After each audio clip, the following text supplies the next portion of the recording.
Assalamualaikum warahmatullahi wabarakatuh.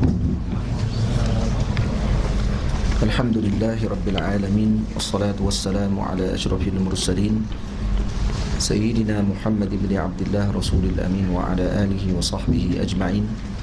Subhanaka la ilma lana illa ma 'allamtana innaka antal alimul hakim. Rabbi shrah li sadri wa yassir li amri wahlul 'uqdatam min lisani yafqahu qawli. Rabbi yassir wa la tu'assir wa bitamin bi khair wa ba'. Alhamdulillah, kita panjatkan syukur kepada Allah Subhanahu wa taala yang saya muliakan, saudara pengurusi majlis. Saya hormati lagi saya kasihi Datuk Duta Tunku Jaafar Ku Syari, Duta Besar Malaysia ke Kahirah dan Palestin, Ustaz Zakwan, seluruh pegawai dan tetamu kehormat daripada Kedutaan Besar Malaysia, para hadirin muslimin dan muslimat yang dirahmati Allah Subhanahu wa taala sekalian. Tidak lupa juga kepada Datin dan seluruh perwakilan yang hadir bersama pada malam ini. Alhamdulillah, malam ini adalah malam yang bacaan terakhir bagi kitab Penawar Bagi Hati yang telah kita lalui hampir lebih kurang 38 majlis. 38 majlis yang makan masa lebih kurang setahun untuk kita habiskan kitab Penawar Bagi Hati karangan Al-Imam Al-Allamah Al-Syekh Abdul Qadir bin Abdul Muttalib Al-Indonesi Al-Mandaili rahimahullahu ta'ala.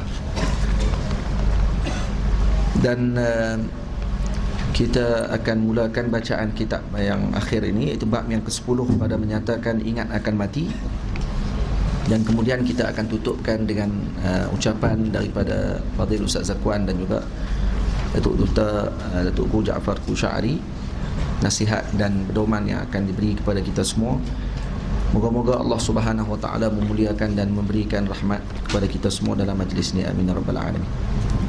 Bab yang ke-10, qala al-musannif rahimahullah subhanahu wa ta'ala wa nafa'ana bi'ulumihi wa 'ulumikum fid dharain amin. Bab yang ke-10 pada menyatakan ingat akan mati. Jadi Al-Imam Syekh Abdul Qadir Mandaili rahimahullah mengakhirkan kitab beliau dengan bab yang ke-10 itu, iaitu dengan bab berkait dengan zikrul maut. Jadi ingat akan mati.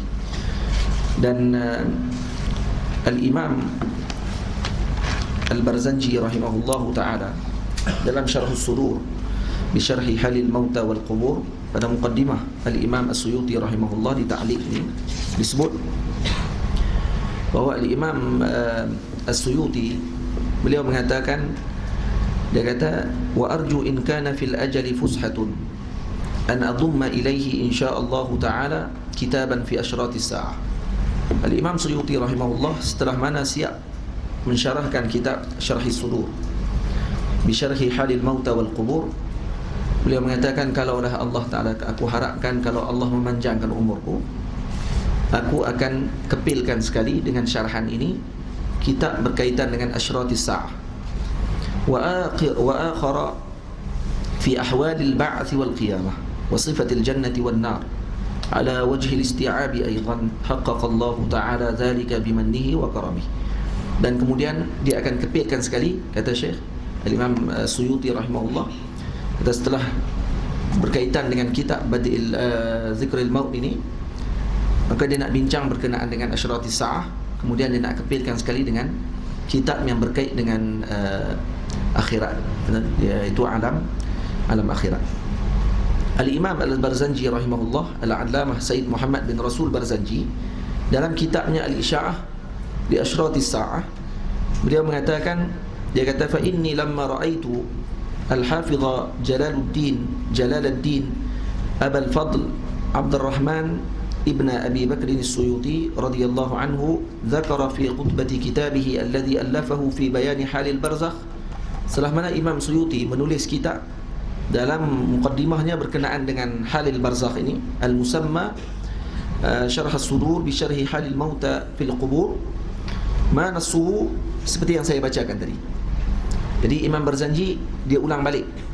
Dia kata setelah aku baca kitab Imam Tirmizi, Imam Suyuti ada sebut, kata dia nak tulis kitab tentang asyratis saah. Kemudian kata dia, wa wajadtuhu qad allafa fi ahwalil ba'thi. Dan aku dapati ada kitab yang Imam Suyuti karang berkenaan dengan ahwalil ba'ts, ahwal kebangkitan di hari akhirat. Dan kitabnya yang bertajuk Al-Budurus Safirah fi Umuril Akhirah. Jadi kata al-Imam, walam ajid lahu kitaban fi asyratis saah. Tapi aku tak jumpa pula kitab Imam Suyuti tentang asyratis saah seperti yang dia inginkan untuk menulis kitab asyratis saah. Ini tengok, ini antara himmah yang ditunjukkan oleh para ulama. Macam mana mereka bila mana baca kitab ulama, tengok, oh ada imam ni dah ada karang. Baik, dia karang tak kitab sekian-sekian ni, dia tak karang lagi, maka aku menyempurnakan keinginan beliau.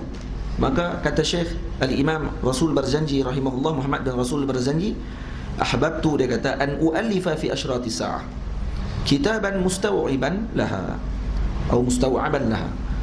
Jadi aku ingin mengarang, dia kata, kitab berkenaan dengan asyratis sa'ah yang mana menceritakan secara keseluruhan tentang asyratis sa'ah, kama arada al-Hafiz as-Suyuti, seperti mana yang diinginkan. Ahlan. Ustaz depan tak? Depan. Ada 2-3 orang. Belakang. Tak apa, depan.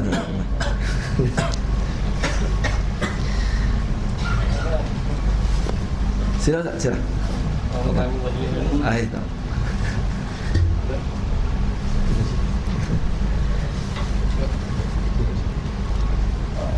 Kata al-Imam Muhammad bin Rasul Barzanji, dia kata, aku mengarang kitab berkenaan dengan asyratis sa'ah ini seperti yang diinginkan oleh al-Imam Al-Hafiz As-Suyuti rahimahullah.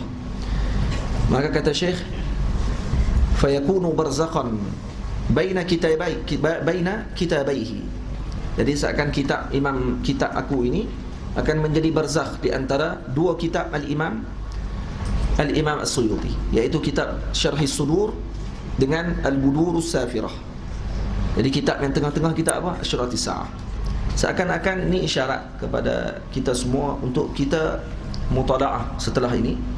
Bila dah habis kitab Penawar Bagi Hati ini, maka sebaiknya bagi kita untuk mutalaah kitab Syarhis Sudur, iaitu kitab Bisyarhi Halil Mauta wal Qubur, karangan al-Imam As-Suyuti rahimahullah. Diikuti setelahnya dengan asyratis sa'ah, iaitu kitab al-Imam Muhammad bin Rasul Al-Barzanji rahimahullah, iaitu Budurus Safirah fi ahwalil ba'thi. Dan kemudian diikuti setelahnya dengan kitab dia yang terakhir kitab itu. Jadi kitab ni dah habis cerita berkenaan dengan zikrul mauta, kemudian zikrul maut masuk yang akan datang. Kalau boleh kita baca kitab Syarhis Sudur, kemudian habis Syarhis Sudur baca Isya'ah fi asyratis sa'ah, dan kemudian ikuti setelahnya dengan Budurus Safirah, iaitu berkait dengan ahwal al-ba'thi wal akhirah. Baik.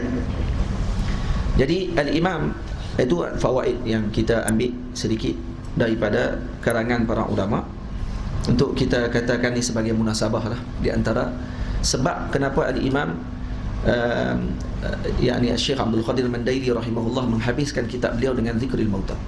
Dan kemudian Al-Imam Al-Ghazali rahimahullah dalam Ihya, beliau mensyarahkan dalam Ihya, kitab berkenaan dengan zikrul mauta sahaja adalah setengah daripada kitab ni. Setengah daripada ni. Ni daripada sini. Ni saja cerita bab zikrul mauta. Maksudnya kalau nak lebih lanjut, kena buka kitab Ihya Ulumuddin, kerana ni jilid yang ke-9, antara jilid yang terakhir bagi kita Al-Imam Al-Ghazali rahimahullah, menceritakan tentang mengingati mati. Jadi kita akan tengok dalam ni apa kelebihan mengingati mati, dan juga apa sebab kenapa kematian itu perlu diingat oleh kita semua dan sebagainya. Kata musannif rahimahullah, ketahui olehmu bahawasanya ingat akan mati itu kelakuan yang dipuji lagi yang dituntut oleh syarak, dan adalah ia sebab bagi membanyakkan ibadah dan sebab bagi mensedikitkan dunia dan angan-angan. Kerana sabda Nabi, sabda Rasulullah sallallahu alaihi wa alihi wasallam, aksiru zikra hazimil lazzat fa innaha la yakunu fi kathirin illa qallalah wala fi qalilin illa ajzalah. Artinya, banyakkan oleh kamu menyebut akan yang memutuskan segala kesedapan, iaitu mati. Jadi Nabi sebut aksiru zikra hazimi al-lazzat. Hazim al-lazzat. Hazim, zal. Nah, bukan dengan zal, dengan zai. Hazimil lazzat. Jadi hazim dengan zai itu beza dengan dal. Kalau hadim, ada juga riwayat yang sebut aksiru zikra hadimil lazzat. Hadim, apa beza hadim dengan hazim? Hadim fi umuril mahsusat, pada perkara yang mahsus, iaitu meruntuhkan. Jadi nampak depan mata runtuh. Jadi kalau bangunan runtuh dipanggil hadmil bunyan. Hadm.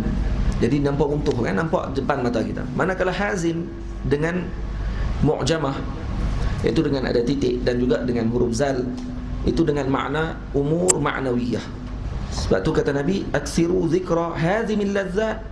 Hazimil lazzat dengan makna banyakkan untuk kamu menyebut akan memutuskan segala kesedapan yang maknawi.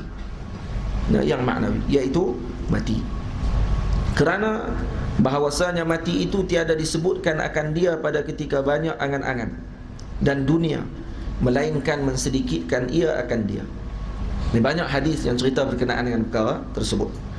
Bila Nabi SAW lalu di satu majlis, tengok ada seorang dalam majlis tersebut sedang bergelak. Nabi SAW mengatakan kepada mereka, aksiru zikra hadimil lazzat. Banyakkan menyebut tentang perkara yang menghilangkan kesedapan. Karena kalau kamu tahu apa yang aku tahu, maka kamu akan banyak menangis dan kamu akan sedikit tertawa, kata Nabi SAW. Tapi bukanlah Nabi melarang untuk kita ni bergelak, bukanlah Nabi melarang untuk kita ni bergembira, tapi yang paling penting tidak berlebihan. Itu maksudnya tidak terlalu berlebih-lebihan, dan tidaklah sampai kita terlalu kerah sampai tak ada lawak langsung. Senyap, serius saja sepanjang masa. Ada di kalangan para awliya yang sedemikian. Ahwal para awliya, kata para ulama, la yuqtada, tidak diikuti, kerana itu ahwal bagi dia. Faham? Tapi kalau kata kita nak ikut, ya sesuai dengan kemampuan diri kita. Sebab tu kata Syekh Usamah Mansi hafizahullah ta'ala dalam syarah Bukhari baru-baru ni, ketika di Sahah Tijani, waktu kita samak Bukhari, kata beliau, Al-Imam Malik radhiyallahu anhu berjalan di dalam kota Madinah tidak pakai kasut. Hafi. Nah, dia tidak pakai kasut dia. Jadi bila dia jalan tak pakai kasut. Maka kata Sayyid Muhammad Alawi Al-Maliki rahimahullahu ta'ala, bila ditanya tentang peristiwa tersebut, kata Imam Muhammad Alawi Al-Maliki rahimahullah, dia kata ahwalul awliya la yuqtada. Itu ahwal Imam Malik radhiyallahu anhu. Jadi wajib tak kita ikut? Tak wajib kita ikut.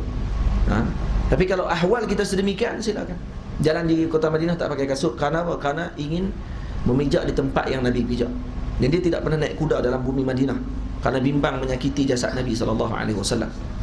Nah, ini adab Al-Imam Malik radhiyallahu ta'ala anhu. Baik. Al-Imam Sa'id bin Musayyib rahimahullahu ta'ala, Sayyidina Sa'id, minta maaf, bukan Sa'id bin Musayyib, Imam Sa'id bin Jubair radhiyallahu ta'ala anhu tidak pernah ketawa sepanjang 40 tahun. Tak pernah ketawa. Gelak tak pernah langsung 40 tahun. Dan ketika nak dibunuh oleh Hajjaj Yusuf Al-Thaqafi, baru dia gelak. Itu kali pertama dia gelak setelah 40 tahun. Sampai Hajjaj pun pening, terkejut. Hajjaj kata, aku dengar hang tak pernah gelak 40 tahun. Kenapa hang gelak hari ni? Kata, aku gelak kerana kagum Allah Ta'ala masih lagi memberi rahmat kepada orang yang zalim macam kamu. Dia kata. Maksudnya rahmat Allah Ta'ala ni sangat luas, tak kira siapa. Nampak tak? Baik. Jadi kemudian dan tiada disebut akan dia pada ketika sedikit amal ibadah, melainkan membanyakkan ia akan dia. Jadi ingat mati ni apa kelebihannya? Bukan ingat mati dengan makna sebut mati. Bukan tu. Nah, zikrul maut maksudnya mati. Tak, bukan itu makna dia. Tapi mengingatkan tentang ahwal kematian. Nah, macam mana keadaan kita ketika kita nak mati nanti? apakah kita dah bersedia dengan kematian kita? Sebab tu manusia ni ada 3 bahagian. Kata Al-Imam Al-Ghazali rahimahullah di dalam Ihya, ada orang yang dipanggil munhamik. Munhamik ni orang yang tenggelam dengan dunia, yang dia tidak langsung teringat dengan mati. Malah dia akan rasa sempit dada kalau sebut tentang mati. Kenapa?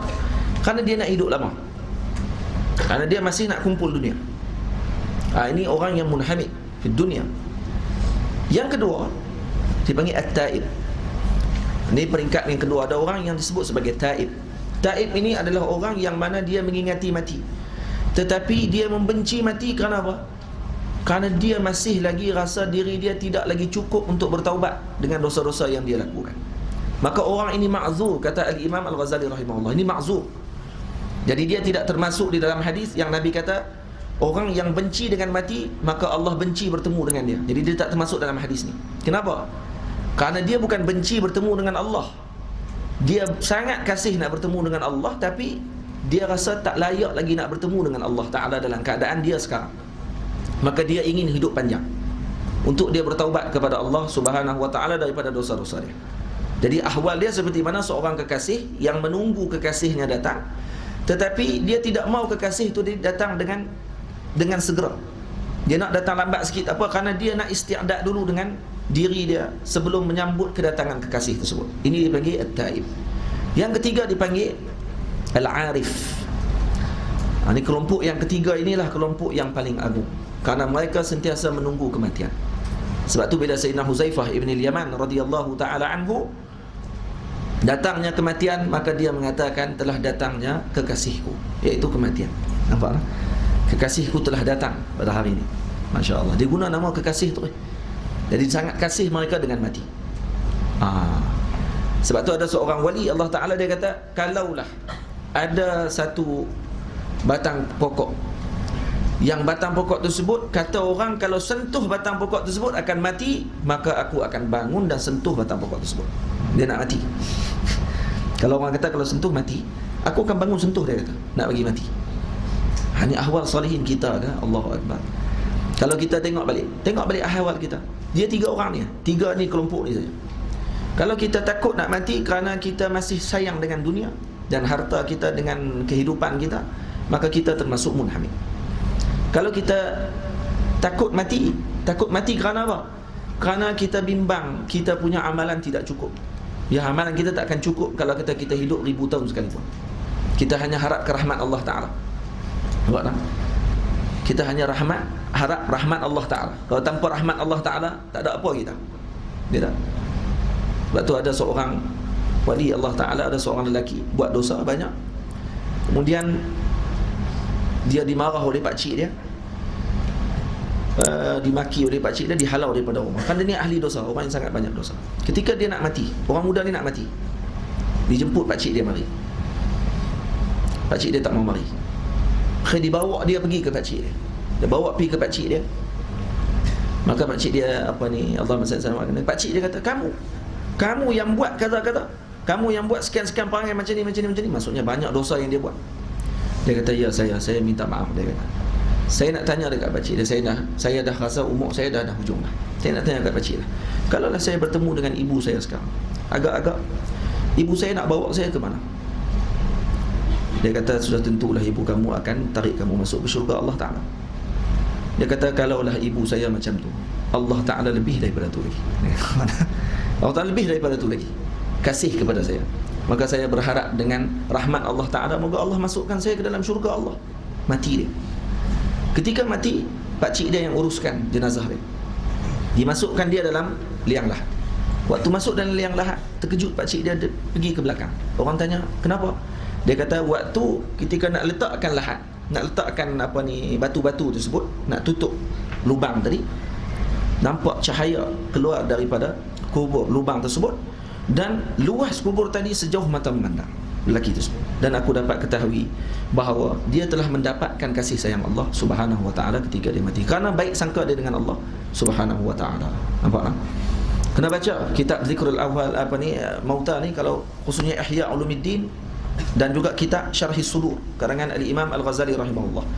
Lepas tu ada orang tanya kepada Nabi SAW, ya Rasulullah, boleh tak ada orang yang boleh untuk mendapatkan pahala syahid dan bersama-sama dengan orang yang syahid sedangkan dia tidak berjihad di jalan Allah Ta'ala?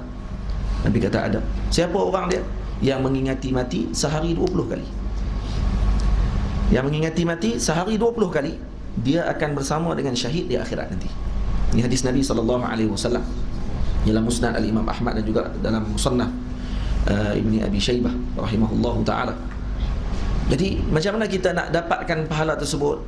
Buka kitab kematian, buka kitab kematian dan baca. Dan kemudian antara cara lain nanti akan disebutkan oleh Al-Imam Syekh Abdul Qadir Mandaili rahimahullah. Dan sabda Nabi SAW, aksiru min zikri hazimil lazzat al-mauti, al-mauta, al-mautu. Boleh baca 3. Al-mauti, al-mauta pun boleh, al-mautu pun boleh. Kalau baca al-mauti maka dia jadi atful bayan, badal kepada hazimil lazzat. Nah, hazimil lazzat. Kalau baca dengan al-mautu jadi khabar mubtada mahzuf. Ini huwa al-maut. Kalau baca dengan mansub al-mauta dengan takdir a'nil mauta. Aksiru min zikri hazimil lazzati al-mauta ay a'nil mauta. Jadi maf'ulun bih. Artinya banyakkan oleh kamu akan menyebut yang memutuskan segala kesedapan, iaitu mati. Ditanya akan Rasulullah sallallahu alaihi wasallam, ayyul mu'minina akyas? Qala aktsaruhum lil mauti dzikra wa ahsanuhum lima ba'dahu isti'dada ulaika al akyas. Artinya yang mana sekalian orang yang beriman yang lebih pintar? Ditanya ni, mana orang beriman yang lebih pintar? Sebab tu katanya aqalun nas. Siapa orang yang aqalun nas? Kalau kata orang ni bernazar, saya bernazar nak bagi harta saya ni kepada manusia yang paling berakal dalam muka bumi Allah Ta'ala. Siapa orang tu? Iaitu az-zuhad, orang yang zuhud. Jadi ni adalah sifat orang-orang yang zuhud. Orang yang zuhud, mereka ni akan banyak mengingati mati. Bersabda ia, iaitu Nabi SAW. Ini Al-Imam Asy-Syafi'i radhiyallahu anhu, bila orang tanya kepada dia, ada orang bernazar untuk bagi nazar dia tadi kepada orang yang paling bijak dalam muka bumi Allah Ta'ala. Maka kata Imam Asy-Syafi'i rahimahullah, carilah orang-orang yang zuhad, kerana mereka inilah aqalun nas, manusia yang paling berakal. Faham? Bersabda ia, jadi bukanlah berakal ni maksudnya dia ada 3 PhD. Tanya pula ke orang berapa ada PhD. Jadi bukan dengan PhD itu jadi nilaian kepada akyas, tapi akyas adalah orang yang zuhud, yang zuhad, orang yang zuhud kepada dunia. Iaitu yang lebih banyak mereka itu menyebut mati. Bukan menyebut mati ni duk mati. Bukan begitu. Ini kata Habib Zain rahimahullahu ta'ala, hafizahullahu ta'ala, dalam kitab beliau Fawaid. Habib Zain disebut kata bukanlah menyebut kematian itu dengan menyebut mati, tetapi dengan mengingati bagaimana kita berhadapan dengan kematian nanti. Sebab tu ada di kalangan para sahabat Nabi ridwanullah alaihim ajma'in, ketika ada yang mati di kalangan mereka, kalau berjalan semua menangis sampai kami tak tahu siapa satu keluarga, mana satu kawan dia. Kami tak tahu mana satu keluarga, mana satu kawan. Sebab apa? Sebab semua bimbang dengan perkara tersebut. Sayyidina Hasan Al-Basri radhiyallahu ta'ala anhu, ketika wafatnya ataupun nazaknya salah seorang daripada ikhwannya ataupun daripada anak muridnya, sahabat-sahabat dia, maka dia tidak akan makan dan minum lebih kurang dalam masa 3-4 hari. Tak makan, tak minum 3 ke 4 hari. Lepas tu bila Nabi sebut kata aksiru zikra hazimil lazzat, kerana ni akan memutuskan kelazatan. Orang bila dia ingat nak mati, kalau kata kita ni tengah hidup sihat elok-elok, tengok pergi jumpa doktor, adalah terkena sakit-sakit dada, pergi jumpa doktor, doktor kata sumbat 4. Dia sumbat dah ni, teruk dah ni. Cara-cara cek ni nampak lebih kurang dalam 2 bulan ni kot.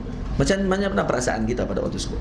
Agak kita rasa kita nak pergi tak lagi ke City Store kan? Kita nak pergi berjalan, nak pergi mata, saya rasa dah lalang dah hidup 2 bulan ya. Pergi berjalan-jalan lah. Ada kan nak duduk kat tikar ni waktu tu, tikar sejadah, nak duduk, nak ibadah. Kau boleh rasa pada waktu tu saya nak baca semua kitab. Kalau boleh saya nak zikir dengan banyak zikir. Kalau boleh saya nak khatam Quran dengan puluhan, ribuan khataman Quran. Al-Imam Abu Hanifah rahimahullah, dikira khataman Quran beliau 70,000 kali. Imam Abu Hanifah rahimahullah, khataman Quran dia 70,000 kali. Kalau dikira dengan umur dia, berapa umur Sayyidina Imam Abu Hanifah rahimahullah? Umur Imam Hanifah berapa? 70 tahun. 70 tahun kali dengan 70,000 tengok. Kalau lah dengan umur tu dikira, nah, berapa kali dia khatam? Berapa kali? Dalam setahun 1,000 kali khatam. Setahun 1,000 kali khatam. Dalam setahun ada berapa hari? 365 hari. Bermakna sehari 3 kali khatam. Tu kalau daripada beranak-beranak terus baca Quran. Tu kalau beranak terus baca Quran 70,000 kali. Ni daripada bila dia balik, bila dia baca Quran dan sebagainya. 70,000 kali. Masya-Allah. Kita tak boleh nak gambar macam mana kehidupan dia. Tu pun tak Imam Abu Hanifah tak erti hadis. Imam Abu Hanifah kata-kata. Nah, ini orang yang menolak Imam Abu Hanifah dulu. Ibadah dia saja kita tak lawan. Nampak? Jadi kalau kata kita dapat tahu kata kita nak mati, agak kita akan jadi seronok pada waktu tersebut. Mana ada orang seronok sebab tu? Aksiru zikra hadhimil lazzah. Sembang senanglah. Tapi ni antara formula yang paling besar yang Nabi SAW tinggalkan kepada kita untuk menjadi orang yang akias. Karena orang yang mengingati mati, dia bersedia bila-bila masa. Seperti para anbiya alaihi wassalatu wassalam. Nah, para nabi bersedia bila-bila masa. Ada seorang lelaki keluar daripada masjid, naik atas kuda. Elok naik atas kuda, malaikat Mikail, malaikat Israel datang kat dia. Ahlan. Nah, ahlan. Dah sampai waktu kamu. Mati terus atas kuda pada waktu tu. Dia kata ahlan ni, tak ada nak sebut waalaikumsalam. Ahlan. Dah sampai dah. Lama aku tunggu kamu. Siapa dia pula ni? Mati terus pada waktu tersebut. Maksud takkan datang, tak akan terlewat walaupun sedetik. Allah, nampak tak? Ada seorang perempuan tak boleh mengandung, kahwin dengan banyak cerita, orang minta maaf. Ada seorang perempuan dia tak boleh nak mengandung. Dia tak boleh nak mengandung, suami dia ni raja. Jadi suami pun panggil lah seorang tabib. Bila tabib ni tengok perempuan ni, tabib ni kata dekat perempuan ni, puan, dia kata, saya nak bagi tahu kat puan, tapi sorang-sorang, jangan habaq kat suami puan. Dia kata, apa dia masalah? Saya dengan pengkajian saya tengok puan ni akan hidup lebih kurang 40 hari lagi. 40 hari kandungan. Dia main nak habaq, dia nak mengandung. Dia tak mengandung, kahwin lama lah tak mengandung ni. Kawan ni pergi habaq nak mati. Dia kata, puan lebih kurang 40 hari. Qalu inna lillahi wa inna ilaihi raji'un. Takut dia, lepas tu tak makan dia, buat main makanan tak makan apa semua sekali. Minta pindah tempat pula. Duduk di tempat yang pendalaman. Duduk sorang-sorang dia sampai kurus.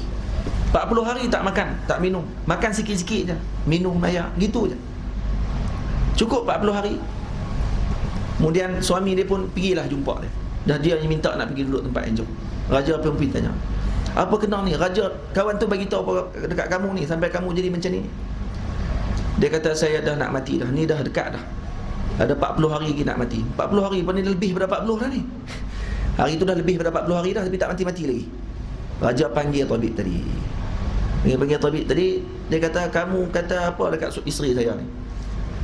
Kamu kata dia akan mati lagi 40 hari. Ni dah lebih 40 hari. Dia tak ada apa pun. Dia kata, macam mana aku nak tahu? Dia kata, aku pun tak tahu aku nak mati bila. Macam mana aku nak tahu kata bini hang mati bila? Aku pun tak tahu aku nak mati bila. Habis tu kamu habaq dia 40 hari. Sebenarnya aku tengok bini kamu ni gemuk sangat. Semua benda dia makan. Apa hak sedap semua dia hentam. Jadi apa cara aku nak bagi potong kelazatan tersebut? Mati. Akhirnya aku sebut benda tadi menyebabkan dia tidak makan. Dan bila dia tidak makan, maka macam mana keadaan dia sekarang? Isteri aku dah kurus. Pergilah jimat dengan dia. InsyaAllah kamu akan dapat anak. Dapat anak setelah tu. Ini orang panggil ahli hikmah. Nah, tapi alhamdulillah tak mati. Kalau mati mampus topik tu. Allah. Ya. Jadi, ada lagi cerita ni tak kita cerita ni? Banyak cerita lah nah. Dan yang lebih elok mereka itu bersedia bagi. Saya cerita ni bukan cerita bohong tuan-tuan. Ni semua dalam fawaid Habib Zain. Saya sebut tadi semua adalah fawaid Ibn Zain. Ini bukan cerita bohong-bohong. Bukan saya kata ustaz ni reka cerita tu buat elok ni ada ni tak. Saya buat kita. Kita ni kena keluar dah daripada kepompong ustaz-ustaz yang duk menipu ni. Ramai ustaz-ustaz dia suka buat cerita. Jangan buat cerita. Cerita yang betul. Walaupun cerita tu nama masya-Allah macam gharib ya cerita ni. Ada dalam ni dalam fawaid dalam cerita para ulama. Ambil. Jadi orang panggil apa sekurang-kurangnya kita ada masdar daripada cerita mana kita ambil. Faham tak? Jadi bukanlah cerita buat cerita baru ni ada orang tanya kat saya padahal tak tanya apa pun. Cerita hak betul-betul. Bagi orang bagi tahu semua. Ni cerita daripada dalam Tuhfatul Ashraf. Dalam Tuhfatul Ashraf jilid kedua muka surat 66. Carilah Tuhfatul Ashraf. Ni dia dah habaq dalam ni dah. Itu kan. Baik. Dan yang lebih elok mereka itu bersedia bagi barang yang kemudiannya. Mereka jua sekalian yang pintar, yakni yang cerdik. Ni orang-orang yang cerdik ni adalah orang yang mengingati mati. Dan sabda Nabi SAW, al-kayyisu man dana nafsuhu wa amila lima ba'dal maut. Artinya bermula mereka yang berakal, mereka yang menghisap ia akan dirinya, dan beramal ia kerana barang yang kemudian daripada mati. Ini orang yang kayis. Orang yang sentiasa menilai dirinya. Ada sebahagian ulama terjemah mendana nafsuhu, iaitu yang merendahkan dirinya. Wa amila lima ba'dal maut. Wal ahmaqu, apa ahmaq?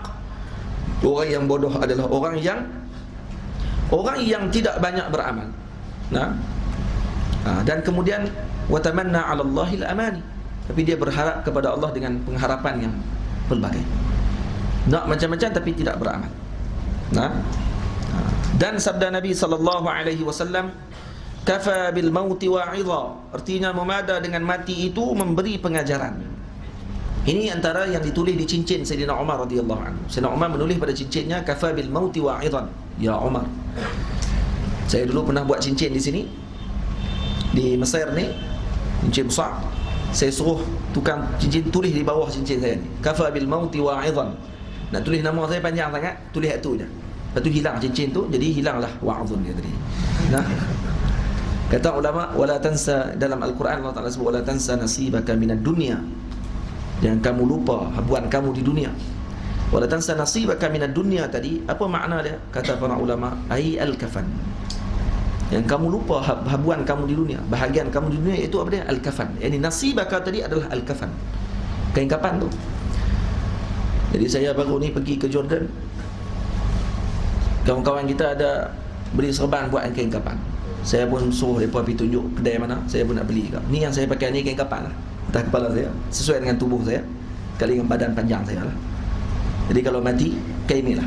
Ada satu lagi di rumah, 12 hasta. Yang ni 8 hasta. Ni gua. Ini kain kapan atas kepala ni. Wala tansa nasibaka minad dunya. Jadi kalau nak mati, tengok atas kepala, oh kain kapan. Jadi pakai kain kapan. Ni kain kapan sungguh, pergi kedai tanya al-kafan, saya nak kafan. Tu balik buat serban. Dan ni banyak para masyaikh yang macam tu. Saya bukan masyaikh, tapi kita mengambil jalan mereka. Fatashabbahu in lam takunu mithlahum fa inna tashabbuha bihimul falah. Meniru mereka itu kejayaan. Jadi sekadar ambil lah. Kalau kau tengok nampak kain kafan selalu atas kepala, takkan lagi lah kita nak main-main dalam muka bumi Allah Ta'ala. Tapi kalau kena pakai selalu lah, tak pakai selalu pun kena ada selalu dalam hati kita ni perasaan tersebut. Dan ketahui olehmu bahawasanya mati itu haru-hara, itu dia, yang sangat besar. Sebab tu kata Nabi SAW, an-nasu niyamun wa idza matu intabahu, manusia ni semuanya tidur, bila mati mereka akan tersedar. Wa idza matu intabahu. Dan ada pada menyebutnya manfaat yang maha besar, kerana bahawasanya meliarkan ia daripada dunia, dia akan menjauhkan daripada dunia dan merindukan ia kepada akhirat. Dan bermula sebab bagi lalai daripada mati itu panjang angan-angan. Apa sebab yang menyebabkan kita jadi tak ingat nak mati ni? Kerana panjang angan-angan, kerana kita nak rasa panjang nak duduk lama di muka bumi Allah Ta'ala dan sebagainya.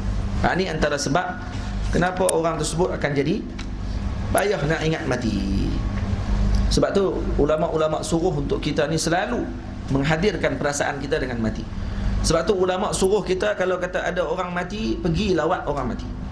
Kamu perasan tak kalau tok-tok guru kita di Malaysia, ada orang mati, mereka takkan tinggal pergi ke majlis tersebut. Bukan nak ambil duit RM5 tu. Satu bukan nak ambil duit kalau pergi naik van dapat RM10, RM20 kan. Lepas tu kalau habis sembahyang, kalau di Selangor lagi hebat, dulu saya mengaji di Selangor. Tengah duduk sembahyang tu, dia tengah duduk angkat tangan doa ni, dia main bubuh terus duit dalam poket. Masya-Allah. Nah, dapat terus. Terlupa kematian tadi. Kalau di Kedah lain, Kedah dia tunggu kat pintu. Lepas tu ada kawan-kawan kita jenis semua pintu dia keluar. Nah. RM15 je. 3 pintu RM15 kan. Lepas tu jadi isu orang berbincang pasal duit ni bagi macam apa. Duit tu duit khairat kematian, bukan duit ahli keluarga. Orang dah kumpul ramai-ramai dah.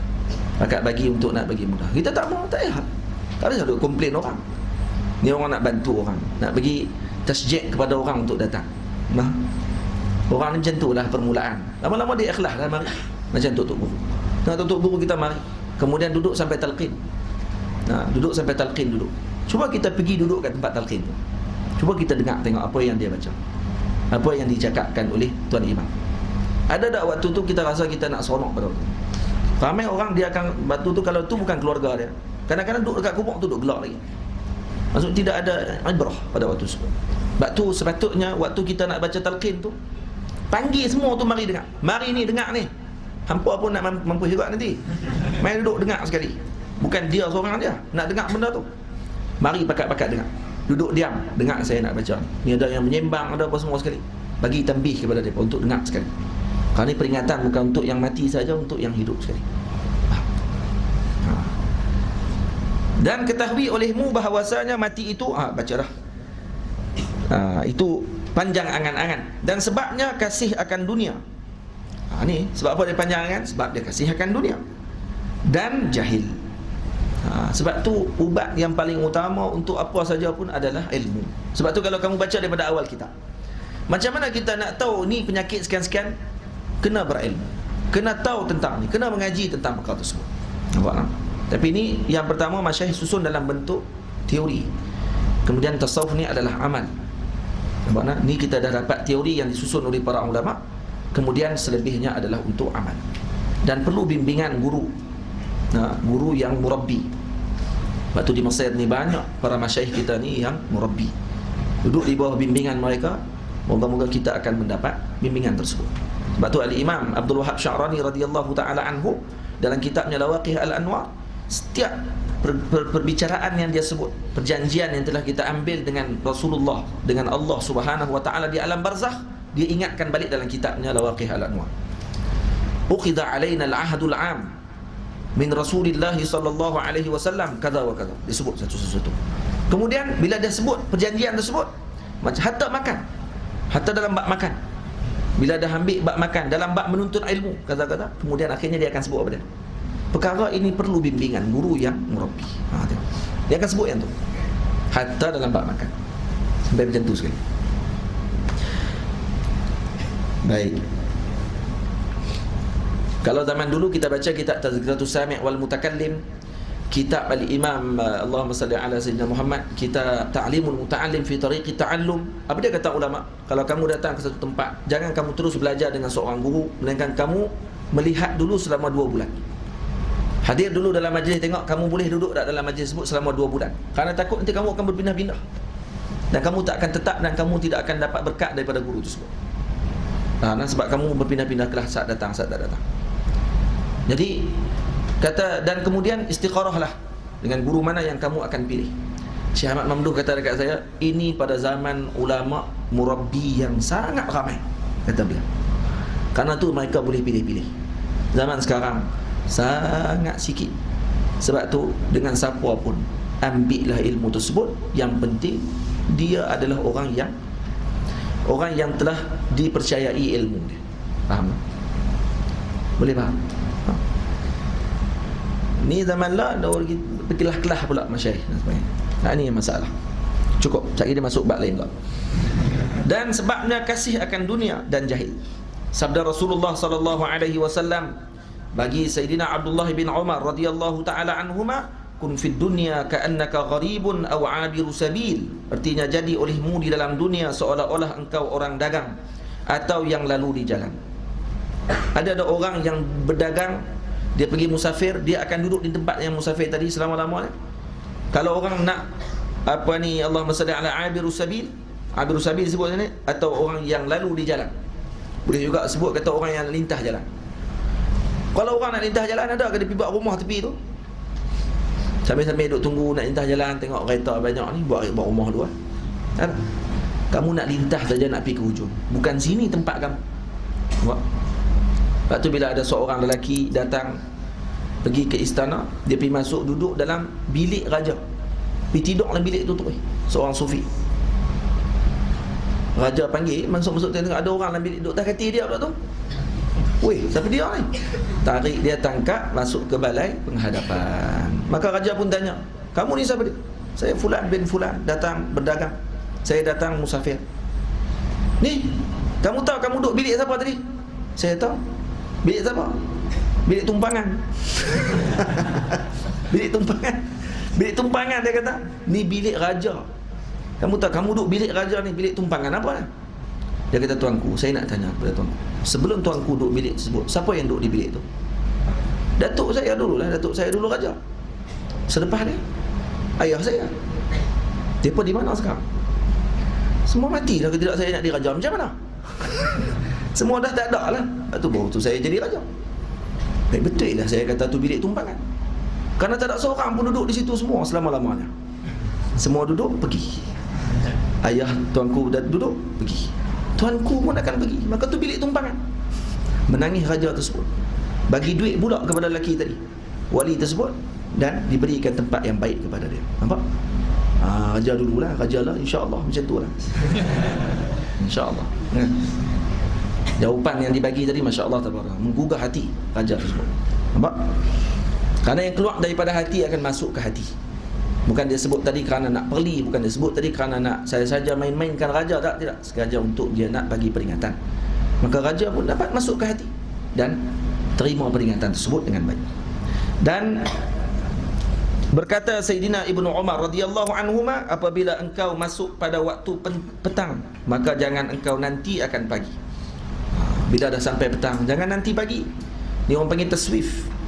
Taswif ni adalah min amali syaitan. Suka saufa. Orang suruh taubat, nantilah, ada lagi, panjang lagi masa. Kamu tahu mana kamu akan mati bila masa? Kamu tak tahu.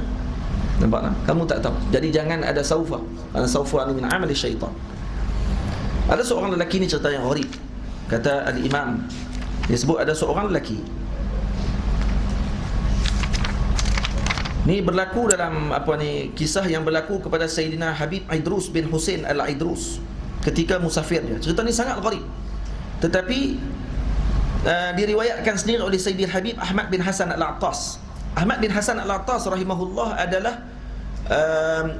sanad saya dengan Habib Ahmad bin Hasan al-Attas. Saya ambil dengan Syekh Ahmad Ruqaimi, Syekh Ahmad Ruqaimi ambil dengan Syekh Arabi Tabbani, Syekh Arabi Tabbani ambil dengan Syekh Yusuf Nabahani, Syekh Yusuf Nabahani ambil dengan Syekh Ahmad Hasan al-Attas. Habib Ahmad Hasan al-Attas ambil dengan Al-Imam Marzuki, pengarang kitab Aqidatul Awam. Sanad sangat dekat dengan Sayyidi Ahmad bin Hasan al-Attas. Sayyidi Ahmad Hasan al-Attas ni Syekhul Masyayikh, guru besar di Makkah Al-Mukarramah dulu. Ramai anak-anak murid ni, hatta Al-Imam Nabahani juga anak murid dia. Apa kata dia? Dia cerita yang nadirah, tapi diriwayatkan oleh thiqah, saduq, orang yang thiqah. Apa cerita dia? Cerita dia berlaku ketika dia bermusafir dengan berjalan kaki daripada Sindi dengan keadaan tidak pakai kasut. Ni Imam apa ni? Sayyidi Idrus, Habib Idrus bin Husain al-Idrus. Dia berjalan sampai di Kabul. Dia berjalan dengan 30 orang rombongan. Sampai di Kabul ataupun di Tehran. Mereka dengar ada seorang Yahudi yang katanya Yahudi ni pernah bertemu dengan Sayyidina Ali. Itu dia. Ni tahun bila ni? Tahun 1324. Yahudi tu mati 1324 Hijriah baru ni. 100 tahun yang lepas. Dia baru mati ya. Cerita sangat ajib, gharib. Dia kata dia temu dengan Sayyidina Ali. Umur berapa ribu tahun ni.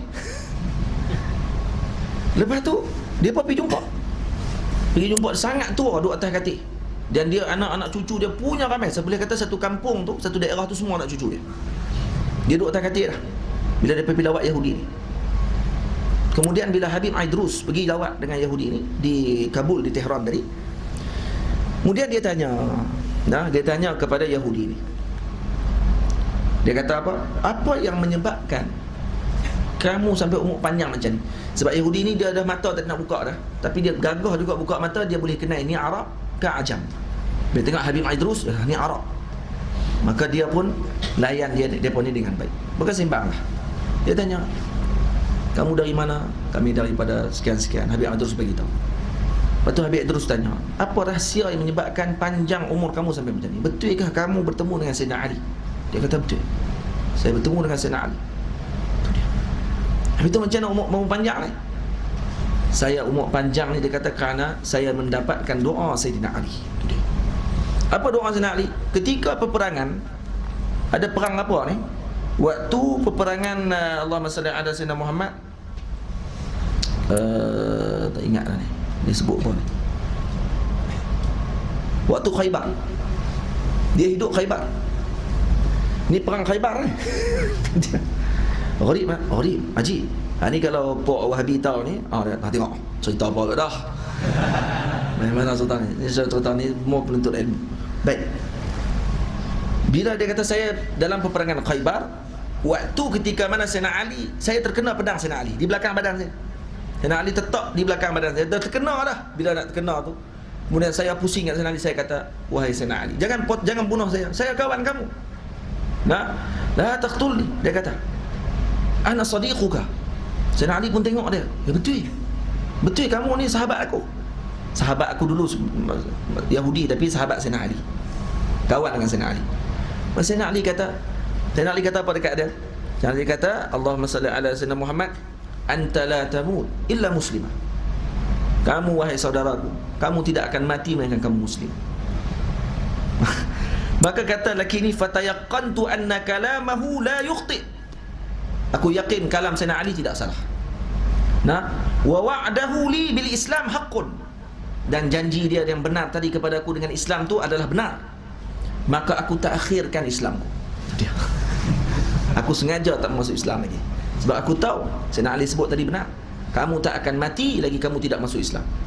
Maka aku lambatkan sampai 1000 tahun. Dia. Ni cerita ni.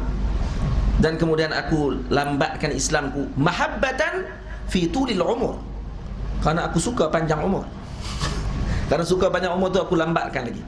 Wa insyaallah adkhulu fil Islam qariban. Dan insyaallah aku akan masuk Islam dalam masa yang terdekat, dia kata.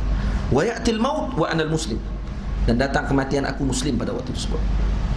Summa arana athara jiraha fi dhahri. Kami tengok belakang dia ada kesan tetakan tersebut.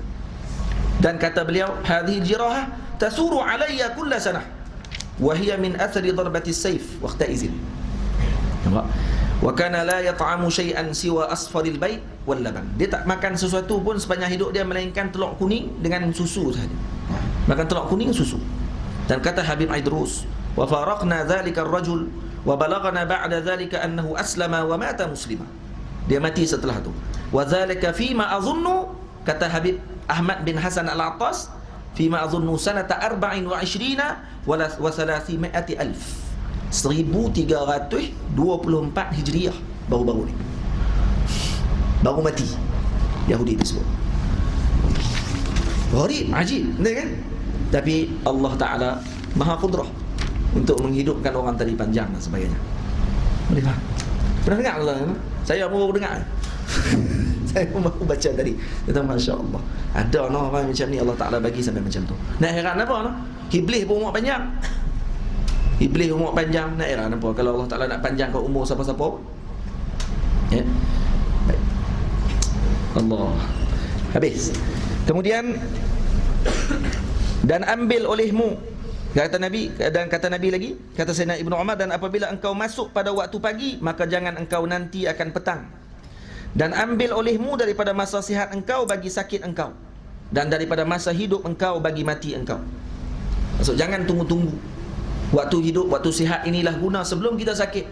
Waktu sakit nanti barulah kita nak rasa menyesal. Kenapa dulu saya tak ibadah dengan banyak?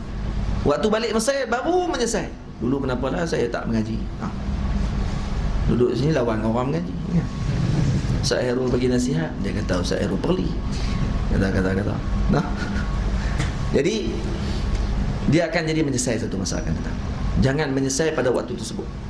Lebih baik kita menyesal sekarang. Nah, kalau boleh selepas bangkit tidur tu rasa menyesal. Ni awak rasa macam tak ada apa hari ni aku tambah ni. Bukan menyesal sebab tak makan nasi tu. Bangkit nak cari. Sebab rezeki ni ada banyak. Ada rezeki yang bersifat rohani, ada rezeki yang bersifat dengan hissi. Yang maknawi ni yang kita nak cari juga. Seperti mana kita cari rezeki hissi kita. Jadi kita tak ada beza kita dengan singa. Kalau cari rezeki hissi saja. Singa tidur 22 jam, 2 jam dia keluar cari makan. Dan alhamdulillah dia dapat cukup untuk 22 jam. Kerana tu hidup dia. Nampak tak? Tangan kita pun macam tu. Jadi bezakan kita dengan binatang. Menceritakan oleh Al-Bukhari. Jadi hadis ni diceritakan oleh Al-Imam Al-Bukhari. Dan bahawasanya setengah daripada menolong atas mengingatkan mati itu, apa yang ni cara dia nak ingat mati. Jadi Habib Al-Imam Syekh Abdul Qadir Mandali ringkaskan sungguh kitab ni. Dengan ringkasan yang sangat padat. Lepas tu saya bercita-cita lah untuk kita khidmat dengan kitab ni, dengan meletakkan syarah pada kitab, dengan letakkan latifah-latifah, cerita-cerita yang menarik untuk bantuan kepada para asatizah kita yang balik kalau nak mengajar kitab Penawar Bagi Hati. Kurang-kurangnya dia tak perlu nak buka banyak-banyak kitab. Ini bagi panduan, bagi senang pada dia untuk dia nak rujuk tu. Sebab nak buka kitab ni kadang-kadang kena buka Ihya. Ihya pula dia punya bab saja. Imam Syekh Abdul Qadir Mandili tulis 2 lai je. Dalam Ihya setengah kitab. Kitab tu ada 500 muka surat, 250 muka surat, dia ringkas jadi 3 lai. Jadi sama ke 3 lai dengan 250 tadi? Sudah tentu tak sama. Jadi banyak lagi benda yang dia tidak sebutkan. Maka kita yang nak kena buka, nak kena letakkan dalam kitab ini balik. Cuma jangan terlalu tebal, kerana bila tebal balik orang tinggal terus dah Penawar Bagi Hati. Sebab tu masyayikh kita tulis kitab kecil-kecil macam ni nak bagi. Sebab apa ni? Sebab himmah orang sekarang ni dah makin kurang. Bila tengok muka surat lagi banyaklah dia lari. Bila tengok muka surat nampak sikit, alhamdulillah 100 je nak. Oh, boleh kot 100 ya. Tapi kalau 1000 tengok 1000 tinggal terus. Tak start nak daripada mula. Ni yang jadi masalah. Al-Imam Tabari rahimahullah ketika nak tulis tafsir Tabari, ketika diimlakkan Tabari, tafsir tersebut, orang-orang pakat kata dekat Imam Tabari, anak-anak murid Imam Tabari kata, wahai tuan guru, pendekkan sikit. Pendek lagi dia kata. Masya-Allah. Orang dah makin kurang himmah, maka dipendekkan jadi 10 jilid. Faham? Pendek 10 jilid. Kalau hak dia keluar semua hak dia ada tu, apa dia jadi berapa puluh jilid tu. Jadi kita Al-Imam Ibnu Aqil kitab dia Al-Funun berapa jilid? 1000 jilid. Al-Funun 1000 jilid. Ada di Leiden lebih kurang 300 jilid saja. Lagi 700 jilid hilang. 700 jilid hilang. 300 jilid je ada di Leiden. Semua bidang ada dalam tu. Tafsir, fiqh. Dia mazhab dia Hanbali kalau tak silap. Tafsir, fiqh, bukan Ibnu Aqil lughah. Bukan kitab syarah Ibnu Aqil al-Alfiyah tu, bukan. Ini Ibnu Aqil Hanbali. Fiqh, biologi, kimia, fizik, semua ada, architecture, semua ada dalam tu. Dia ni bidang semua, ni mutafannin. Masya-Allah. Himmah kena kuat. Hatta nak mati pun kena himmah kuat lagi. Kalau nak mati dah, niat kena banyak. Imam Abi Darda radhiyallahu taala anhu ketika nak wafat, dia berniat kalau aku hidup nak kahwin lagi. Dan lagi nak banyakkan nasal Nabi sallallahu alaihi wasallam, nasal umat Nabi sallallahu alaihi wasallam. Himmah. Al-Imam Baydawi radhiyallahu anhu pernah berlaku kisah kepada dia. Imam Baydawi, makanan tafsir terkenal, dia pernah ditanam hidup-hidup. Orang ingat dia mati, cik-cik tengok dia mati, tak ada dah jantung tak berdegup. Tanam dia, mandikan, sembahyang jenazah apa semua kali dah tanam. Lepas dah tanam dah, tutup habis semua dah, buat tahlil talqin apa semua ni, baru dia sedap dalam kubur. Duk tolak Allah, nak mati ni duduk dalam. Maka dia pun pada waktu tersebut bernazar. Imam Baydawi bernazar, dia kata, kalaulah aku diselamatkan oleh Allah, ya Allah, kalau diselamatkan aku keluar daripada kubur ni, aku akan tulis tafsir. Tengok. Dia bukan, kalau aku keluar ni aku cari siapa dia yang orang ajak tanam aku. Dia tak keluar cari orang yang tanam. Cek lah elok-elok kan. Kisah ni berlaku sebelum tu ada seorang perempuan mengandung. Orang ingat dia mati. Maka dimandikan jenazah dia sebab tengok dia tak bergerak dah. Habis dah. Datang seorang doktor. Doktor ni cek-cek, doktor kata ambil jarum. Ambil jarum, cucuk satu tempat. Terus nyawa. Maka orang tanya kenapa? Dia kata sebenarnya dia ni tak mati. Anak dia dalam perut tutup tempat nyawa dia tu. Tempat dia bernafas tu tutup dengan kaki. Sebab tu dia tak boleh nyawa. Orang ingat dia mati. Saya cucuk tempat tu, maka dia bernyawa balik pada tersebut. Cucuk kaki budak tu kan, budak tu kena kaki. Nyawa balik dia. Peristiwa ni berlaku pada Imam Baydawi. Imam Baydawi pun orang ingat dia mati, tanam, sedap dalam kubur. Maka dia bernazar. Bila dia nazar nak tulis tafsir, Allah Ta'ala utuskan seorang nabash. Ini tukang gali kubur, ada curi kain kapan ni. Kan zaman dulu dia ada tukang curi kain kapan ni, geng curi kain kapan. Dia ni, dia tengok kubur baru ni, korek. Dia yang korek, tengok Imam Baydawi keluar terus daripada kubur. Tu dia pengsan nabash dulu. Pengsan. Lepas pengsan, Imam Baydawi tunggu dia bangun dulu. Sebab kawan kena balut ni. Tunggu dia bangun. Bangun. Imam Baydawi kata, aku tak mati lagi. Tolong balik. Pergi habaq kat keluarga aku, suruh main baju. Aku nak pakai baju dia. Lepas tu ambil lah kain ni. Kain kapan ni ambil lah, tak apa. Tapi bawa main baju kat aku. Kawan tu pun keluar, pergi ambil baju. Lagi sampai keluar daripada kubur. Maka dia tulis kitab tafsir, dan siaplah tafsir Al-Imam Al-Baydawi radhiyallahu ta'ala anhu. Ini kisah dia, no? Kisah yang ajib bagi Al-Imam Al-Baydawi radhiyallahu anhu. Baik. Jadi ziarah kubur ni antara sebab untuk kita ingat mati. Ziarah kubur kerana sabda Rasulullah sallallahu alaihi wasallam, zurul qubur fa innaha tudzakkirul mauta. Artinya ziarah oleh kamu akan kubur kerana bahawasanya memperingat ia akan mati. Cuma masyayikh pesan jangan selalu sangat kerana akan menghilangkan syuur. Nampak tak? Kasratul masas taqtulul ihsas, kata ulama. Kasratul masas taqtulul ihsas. Banyak sangat kita masas, maksudnya bercampur dengan perkara tersebut, maka kita akan menghilangkan ihsas pada waktu tersebut. Akan hilang panca indera dan juga perasaan kita pada waktu itu. Contoh masyayikh bagi orang duduk tepi pantai, kalau duduk tengok orang perempuan pakai bikini semua, maka dalam masa yang pertama, lebih kurang 10 minit pertama, 20 minit pertama, dia akan tengok semua orang tak pakai bikini. Tengok orang ni pakai macam ni, tengok macam ni, dan tengok aurat orang je. Tapi selepas 2 jam dia akan boring dah pada waktu tersebut. Maka dia sama je orang lainnya, dan dia tengok pakai bikini tu macam tak ada di depan dia. Betul. Sebab apa ni? Sebab terlalu banyak bercampur. Kasratul masas taqtulul ihsas. Sebab tu kalau kita selalu lawat sangat, sampai tak ada masa senggang di antara lawatan kita ke maqam dengan kita lawat tiap-tiap hari pergi, maka akan menghilangkan syuur. Sebab tu ulama larang duduk di kubur, buat rumah di kubur. Kenapa? Kerana akan menghilangkan syuur mengingati mati. Ni dah lah buat rumah di kubur, bubuh parabola pula.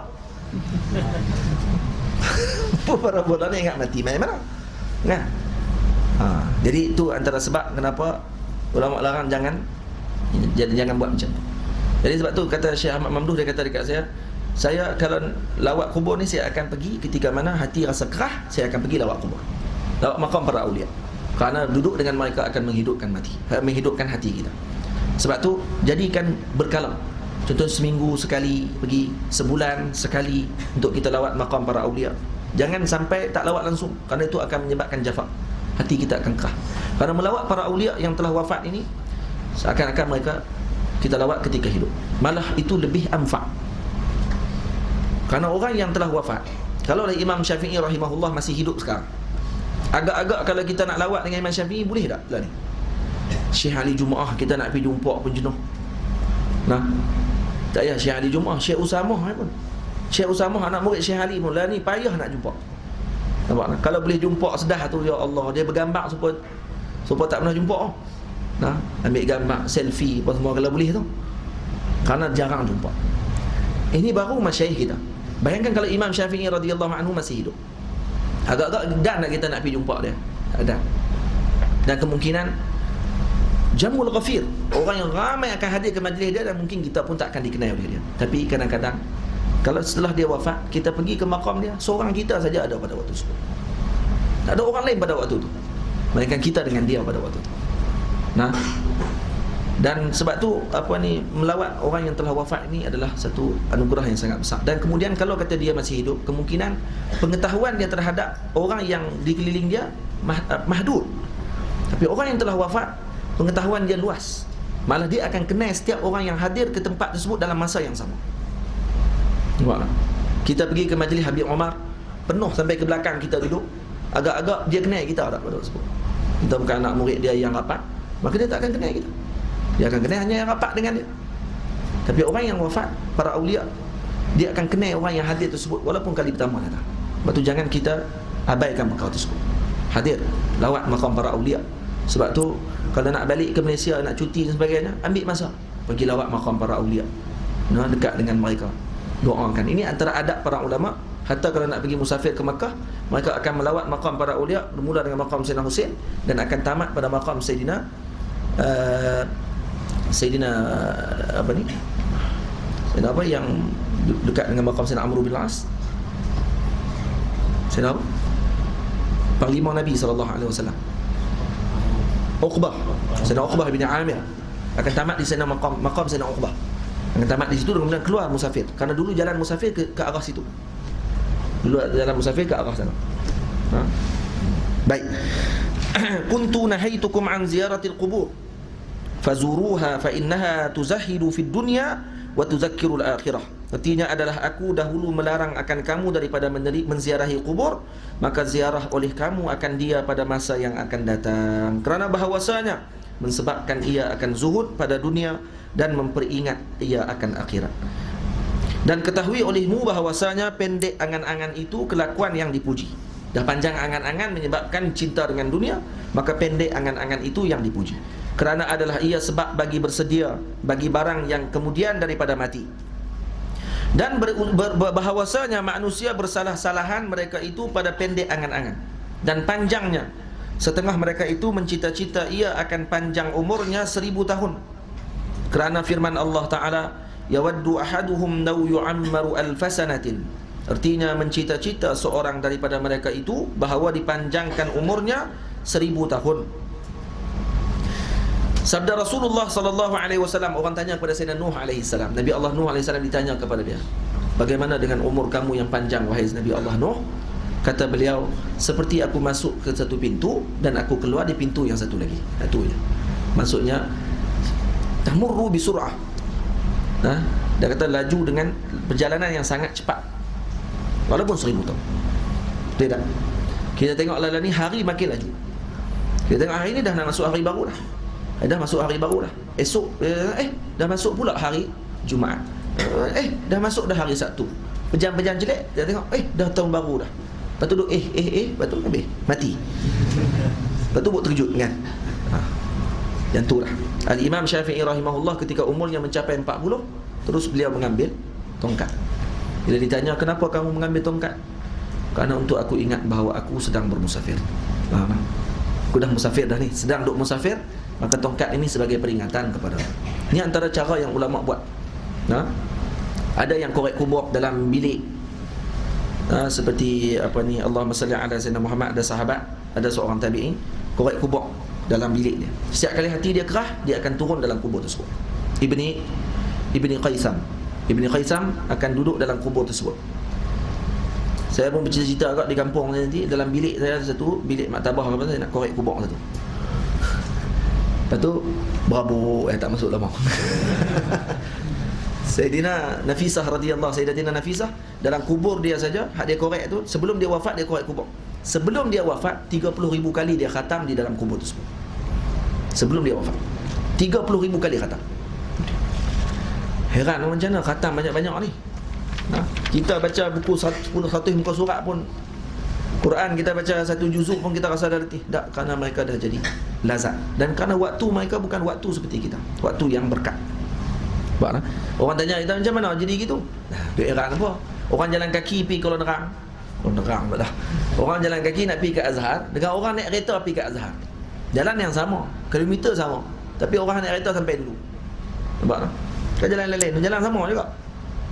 Hari sama, tapi dia sampai awal. Kalau naik kapal terbang lagi cepat. Nampak tak? Kita baru sampai ke Azhar 30-40 minit jam, dia dah sampai di rumah Iskandariah dah. Dia sampai di Iskandariah dah. Nampak tak? Kenapa? Kerana enjin dia cepat, enjin dia kuat. Macam itulah para awliya. Kerana waktunya berkat, kerana orangnya tu diberkati oleh Allah Ta'ala. Baik. Dan ketahui olehmu bahawasanya ada abirah tu. Kerana firman Allah, yawaddu ahaduhum law yu'ammaru alfasanatin, artinya mencita-cita seorang daripada mereka itu bahawa dipanjangkan umurnya 1000 tahun. Sabda Rasulullah sallallahu alaihi wasallam, qalbu syaikhi syabun ala hubbi isnain. Artinya bermula hati orang tua muda ia atas kasih akan dua perkara. Orang tua boleh jadi muda. Hatilah orang panggil hati muda. Ni hati muda. Orang tua tapi hati muda. Dengan sebab apa? Sebab kasih dua benda. Tulil aish, pertama lama hidup.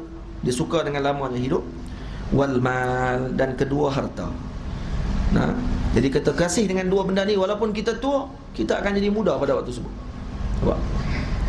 Lepas tu bila orang tua, lepas tu dia kahwin, dapat bini muda. Bini hak lama meninggal, dapat bini yang muda, bini baru. Ubah tu dia punya gaya hidup dia, betul tak? Dulu ni lekeh je, butang pun tak ada nak bubuh. Jadi Pak Uda. Pak Uda pimai-pimai tentu. Butang atas bawah, bawah sebelah. Lepas tu hak bawah tak ada butang, tak tahu nak bubuh kat mana. Jadi sengit sebelah baju. Dapat bini muda, ya Allah, baju buh dalam. Nampak tak? Minyak wangi ni sampai ke celah kangkang buh. Punya anak abang kata sonok lah. Kita jumpa lah orang tua-tua di kampung kita ada hak kahwin muda. Tengok lah, dulu bukan main nampak selekeh duk pergi motor. Lah ni baju bunga. Baju bunga-bunga macam orang muda-muda balik pada Hawaii tu. Naik motor. Apa dia dapat bini muda. Hati dia terus jadi muda. Kenapa? Kerana pada waktu tersebut dia nak turul aish. Sebab dia nak panjang lagi masa nak hidup dengan hak bini muda ni. Maka panjang angan-angan dia, maka hati dia pun jadi muda dan terbias pada baju-baju dia sekali. Cakap pun macam orang muda, apa semua kan gitu. Dikehendaki dengan muda di sini sempurna kasihnya akan keduanya, seperti sempurna kekuatan orang yang muda pada masa mudanya. Itu maksudnya. Dan setengah mereka itu mereka yang mencita-cita akan setahun. Ada yang mencita-cita nak hidup setahun. Dan setengah mereka itu yang mencita-cita 6 bulan. Dan setengah mereka itu mereka yang mencita-cita sehari semalam. Sehari semalam. Sayyidina Musa alaihissalam, waktu ketika malaikat Israel datang bertemu dengan dia, ketuk-ketuk pintu. Malaikat Nabi Musa alaihissalam buka pintu. Bukan ketuk pintu, Nabi Musa balik rumah. Buka-buka pintu, tengok ada orang dalam rumah. Dah ada orang dalam rumah. Lepas tu terus kata pula, ati' rabbak, taat perintah Tuhan kamu. Dah lah masuk rumah orang, tak bagi salam. Duduk dalam rumah aku dah, kena penumbuk. Nabi Musa pun penumbuk tu keluar biji mata ni. Kuatnya Nabi Musa alaihissalam, keluar biji mata.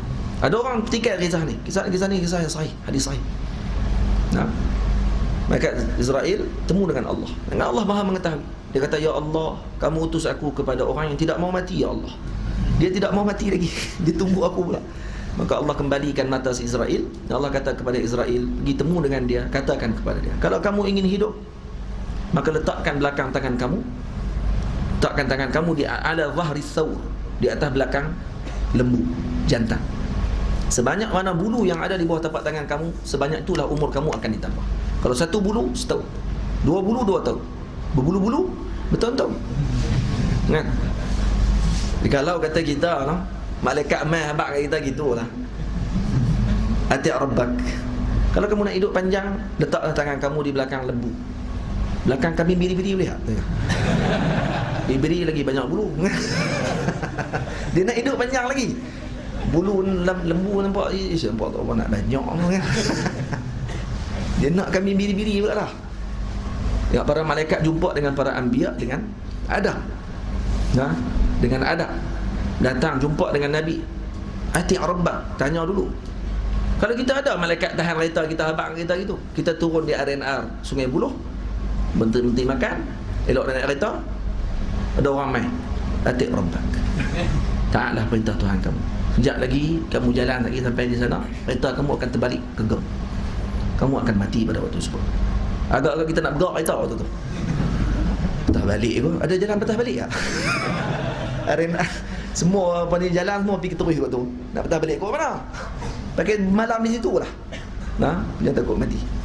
Tapi kematian tak akan bagi tahu kepada kita. Cuma ada alamat dia. Ada tanda-tanda alamat dia. Nah, yang disebut oleh para ulama dalam kitab-kitab mereka. Nampak nah? Baik. Ada orang kata masuk dalam bilik air duk bau kepok baruih tu. Tak mampu lah. Nah.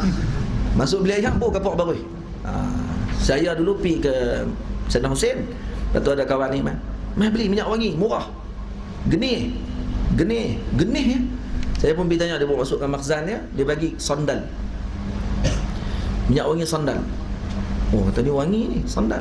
Dia kata tak payah pakai di badan. Hak ni boleh layak. Kacau mandi dengan air tu, wangi badan kamu nanti. Saya pun balik sondal tu lah. Bukan sandal. Sandal lah kita nak pakai kaki tu. Sondal ni kapok lah. Nah. Kita nama sondal. Nampak sedap kan? Balik buh dalam ni. Buh layak sikit, buh 2 titik lah. Kacau mandi. Lepas tu sekali saya keluar nampak wangi lah. Wangi ni. Sekali masuk bilik air, masuk buh kepok bagus. Nak mampus dah. Siapa pula nak mati ni? Rupanya tu lah bau kepok bagus. Tu kepok bagus lah tu. Buat mandi orang mandi mayat tu. Orang ajak tukang tu. Tapi sunnah bagi orang perempuan pakai sondal. Minyak wangi sondal sunnah bagi orang perempuan. Nah, orang lelaki misk dan sebagainya kerana bau dia kuat. Tapi orang perempuan elok pakai sondal. Pakai kemuk bagus. Pakai minyak wangi lah. Jangan beli pakai yang bagi mayat mandi orang mati tu. Ada jual kan? Dia cari. Baik. Diceritakan daripada Sayyidina Muaz bin Jabal radhiyallahu taala anhu bahawa berkata, "Ya, alhamdulillah saya dah ke maqam Sayyidina Muaz di Jordan." Datuk duduk Jordan lagi lah. Duduk di Yarmouk kan, maqamnya dekat tempat Yarmouk. Maqam Sayyidina Muaz bin Jabal. Sayyidul ulama. Nabi kata Sayyidina Muaz bin Jabal akan bangun di akhirat nanti sebagai ketua para ulama. Ketua ulama orang, kalau kita tengok Imam Syafi'i pun kita tak tahu dah ilmu dia macam mana. Tak payah tengok Imam Syafi'i, tengok masyayikh kita aja. Tengok Syekh Ali Jumaah, tengok Syekh Jamal Faruq bila bahas, tengok Syekh Ahmad Mamduh bila Allah, tengok Syekh Syed Shaltut, masya-Allah tabarak. Kita pun tak tahu macam mana ilmu depa ni. Macam mana dengan Sayyidina Al-Imam Muaz bin Jabal? Wallahu a'lam. Tak tahu ilmu dia macam mana. Ada pancaran semua daripada dia. Nampak tak? Dan dia daripada Nabi sallallahu alaihi wasallam. Nabi lebih-lebih lagi lah, kita tak tahu macam mana. Bahawa berkata ia tiada melangkah akan satu langkah melainkan menyangka oh dia tiada melangkah aku kan situ, tiada melangkah aku kan, tiada melangkah aku satu langkah melainkan menyangka oleh aku akan bahawasanya tiada aku perikutkan dia akan langkah yang lain. Nampak? Sayyidina Muaz bin Jabal maksudnya sentiasa mengingati mati. Tiada aku langkah satu langkah melainkan aku tidak akan menyangka bahawa langkahku yang akan datang ni pun akan langkah sekali. Dia bimbang, takut mati pada waktu tersebut. Langkah ni kemungkinan mati pada waktu tersebut. Kan tu Sayyidina Yahya bin Ma'in radhiyallahu ta'ala anhu ketika mengambil hadis daripada Al-Imam Muhammad bin apa? Muhammad bin Kathir. La, saya terlupa namanya dalam Syama'il. Kata Imam Muhammad ni, dia kata inilah hadis pertama yang Yahya bin Ma'in datang mengambil daripada aku. Hadis ni yang pertama dia ambil. Hadis Nabi tawasyah. Dia tawasyah. Nabi pakai baju yang diletakkan kain di bawah. Yang dia diletakkan di bawah ketiak, dizahirkan lengan lagi bahu Nabi sallallahu alaihi wasallam. Kemudian bila aku ditanya oleh Sayyidina Yahya bin Ma'in, Imam Yahya bin Ma'in kata, "Adakah kamu pernah dengar hadis sekian-sekian?" Kata aku, "Na'am." "Boleh tak kamu riwayatkan kepada aku?" "Na'am." Qala haddatsana. Tu dia. Terus haddatsana. Bila sebut haddatsana tadi, maka terus Imam Yahya bin Ma'in kata, "Tunggu sebentar. Boleh tak kamu riwayatkan kepada aku melalui kitab kamu? Kok kamu ada tulis?" Dan Imam Yahya bin Ma'in nak test dia tengok, adakah dia hafal? Maka terus dia sebut haddatsana, tahu kata ni memang hafal. Memang ni dhabit. Kemudian ditanya pula, bila dia suruh berhenti, nak tengok tulis ke tak tulis. Dia gabungkan dua tak, antara dhabtul sadri dengan dhabtul kitabah. Maka dia pun nak bangkit nak ambil. Bila nak ambil bangkit tu, tahu kata dia tulis juga, bukan hanya hafal tapi tulis. Maka dia gabung dua sekali kebaikan. Maka bila nak bangun, Imam Yahya bin Ma'in pegang jubah dia. Pegang dia kata apa? amlilhu alayya al-an fa inni aqafu an la alqaq. Tolong bagi kepada aku hadis itu sekarang, kerana aku bimbang tidak akan bertemu dengan kamu setelah ini. Kenapa? Kerana dia bimbang, takut padahal nak pergi ambil kitab dekat, mungkin di sebelah bilik dia saja, tu pun tak mau. Kenapa? Kerana bimbang, takut sama ada dia mati ataupun aku mati. Dia tidak mau buang masa pada waktu tersebut. Faham? Ini qimatuz zaman indal ulama yang sangat berat, yang sangat penting untuk kita ambil perhatian bagi kita semua. Baik. Dan bahawasanya faedah bagi pendek angan-angan itu bersegera pada mengerjakan amal ibadah, dan bahawasanya alamat bagi orang yang mendapat petunjuk bahawa tiada lalai ia daripada mati. Ni antara alamat orang yang dapat petunjuk ni apa dia? Orang yang dapat hidayah, taufik daripada Allah Ta'ala, maka orang ini tiada lalai ia daripada mati. Sentiasa ingat mati. Sebab tu kalau kita ada sehari kita terlupa tentang mati ini, maka kita kena cepat-cepat ingatkan balik pada waktu tersebut dengan kematian. Maksudnya hadirkan, sama ada kita baca kitab dan sebagainya tentang kematian. Baik. Dan maka bersabda ia pada pagi-pagi mati itu, maka bersedia, maka bersedia ia pada pagi-pagi mati itu dengan taubat. Maksudnya daripada awal-awal lagi dah bersedia dengan taubah dan amal yang baik. Maka jika hidup ia sampai petang, maka syukur ia akan Allah Ta'ala atas taatnya, dan sukacita ia dengan ketiadaan sia-sia harinya. Kemudian memulai ia bersedia pada petang hingga pagi-pagi, maka syukur ia atas taatnya pada malam itu, dan sukacita ia dengan tiada kosong malamnya daripada amal yang saleh. Ini orang yang sentiasa ingat mati. Bila sampai petang, pagi, dia tidak tunggu sampai ke petang, maka dia sentiasa akan berusaha, beramal dan sebagainya. Bila sampai petang, alhamdulillah, Allah masih hidupkan aku lagi sampai sekarang. Bila sampai petang pula, maka dia teruskan lagi amal, kerana dia terbimbang mungkin tak bertemu sampai ke pagi esok, maka terus dia beramal untuk malam tu pula. Sebab kita tak tahu kita nak mati bila. Ada kawan-kawan kita yang duduk Mesir mengaji sekali. Sebab tu kata Imam Al-Ghazali rahimahullah, antara cara ubat yang paling kuat untuk kita ingat mati adalah melihat kepada orang yang dekat dengan kita. Orang yang kawan-kawan kita sebaya dengan kita, tengok balik gambar mereka. Mana yang masih hidup, mana yang dah pergi. Maka itu akan antara cara untuk kita ingat mati. Nampak? Ni kawan saya dulu ni, tak ada dah lah ni. Dulu kawan sekolah kelas saya dulu kena langgak dengan lori. Masya-Allah. Umur dia sampai kat situ je. Kalau ni kawan saya sekian-sekian, tengok sebut. Ada kawan kita seorang mengaji dengan kuliah dengan saya di kuliah Usuluddin, meninggal dalam tidur. Pagi esok tak bangun dah. Habis, selesai zakat tu. Sebab tu kena doa kepada Allah. Jangan kita dimatikan dalam keadaan kita tidak bersedia. Ya Allah, jangan mati kita dengan mati fajaah, mati terkejut. Ternyata mati tidur, terbimbang kita. Sebab tu para ulama sebelum tidur dah minta maaf, minta ampun dengan semua orang. Dah abak dekat isteri dia, saya minta maaf kalau saya ada silap, saya ada salah. Takut-takut esok tak akan bertemu lagi dengan isteri dia. Nampak tak? Itu juga isteri akan minta maaf kepada suami.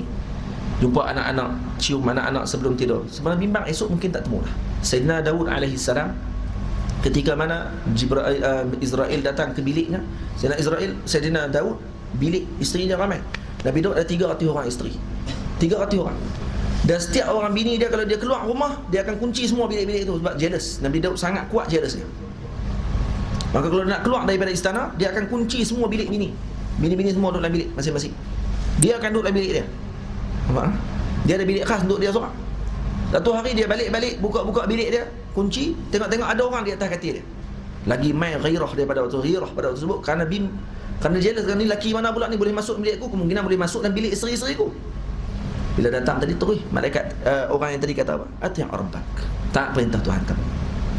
Nabi Daud alaihi salam tahu pada waktu tersebut bahawa ini adalah malaikat maut. Dia kata telah sampai waktu aku.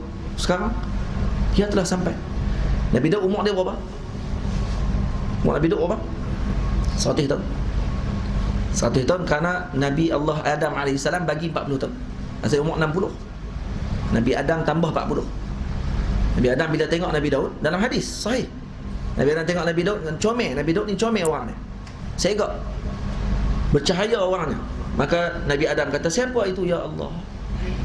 Maka kata Allah Subhanahu Wa Taala, itu adalah zuriatmu Daud alaihi salam. Maka kata Nabi Allah Adam AS, ya Allah, aku hadiahkan umurku 40 tahun untuk dia, ya Allah. 40 tahun umur kepada Daud AS. Maka dapat 40 tahun kat Nabi Daud. Umur Nabi Allah Adam AS 1000 tahun, tolak 40, 960 tahun. Waktu ketika umur 960, malaikat Israel main nak minta nyawa Sayyidina Adam AS. Nabi Adam kata, "Hai, awak sangat main ni. Bukankah umur aku 1000 tahun? Kamu lupakah kamu dah bagi 40 dekat Daud?" Manusia ni pelupa. Kamu lupa, kamu dulu dah bagi dah 40 dekat Nabi Daud. Oh, terlupa kata dia. Maka tariklah nyawa aku sekarang. Semua Nabi macam tu. Tariklah sekarang, aku dah bersedia. Nabi Daud kata kepada malaikat Israel, boleh tak kalau aku nak beradak dengan isteri-isteri dan anak-anakku? Malaikat Israel kata, tidak ada masa lagi. Tidak akan dipercepatkan, tidak akan dilambatkan walau sesaat. Maka Nabi Daud kata apa? Kalau begitu, tariklah sekarang, aku dah bersedia. Ini kalam Nabi Allah. Nah, kalau kita agak-agak waktu tu kita nak kata bersedia, kita akan kata kat malaikat, boleh tak bagi esok. Sikit ya. Nak semayang malam ni. Hang tengok malam tu berbengkak kaki semayang. Nah, Quran ni kalau nak khatam malam tu juga. Baca sampai tunggal terbalik tajwid pun. Punya puluh nak bagi khatam. Nampak tak? Tapi kenapa waktu hidup masih tidak kita buat macam tu? Sebab tu ingat mati ni akan menyebabkan kita akan sur'ah fil amal. Nah, akan cepat kita dengan amal. Nah, Allah. Dan sukacita ia dengan ketiadaan sia-sia harinya. Kemudian memulai ia bersedia pada petang hingga pagi-pagi, maka syukur ia atas taatnya pada malam itu, dan sukacita ia dengan tiada kosong malamnya daripada amal yang soleh. Demikianlah tiap-tiap pagi apa dia tu? Dan petang dan petang. Dan tiada mudah yang demikian itu melainkan bagi mereka yang kosong hatinya daripada hidup sampai besok, maka mati itu tuah baginya. Mereka yang kosong hatinya daripada hidup sampai besok, maka mati itu tuah baginya, dan hidup itu bertambah kebajikannya. Wallahu a'lam. Dengan kepujian Allah Ta'ala, telah selesai hamba daripada menghimpunkan kitab penawar bagi hati pada tanggal 7 daripada bulan Rejab tahun 1378 daripada hijrah penghulu kita Nabi Muhammad sallallahu alaihi wasallam.